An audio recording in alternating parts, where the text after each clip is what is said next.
Hi friends, నేను మీ అఖిల natural. చూడండి, సడన్గా వర్షం పడిపోయింది. ఏంటి ఇలా వర్షం పడిపోయిందని చెప్పేసి శబ్దం వినిపిస్తుంది కదా అని గబగబా బయటకు వచ్చి చూస్తే చూడండి, ఇలా తడిచిపోయింది. రోడ్డు మొత్తం ఇలా తడిచిపోయింది.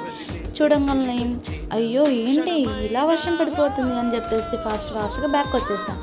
చూడండి, టైం చూస్తే 12:45 మాత్రమే అయింది. సడన్ వర్షం అన్నమాట ఇది. చూడండి,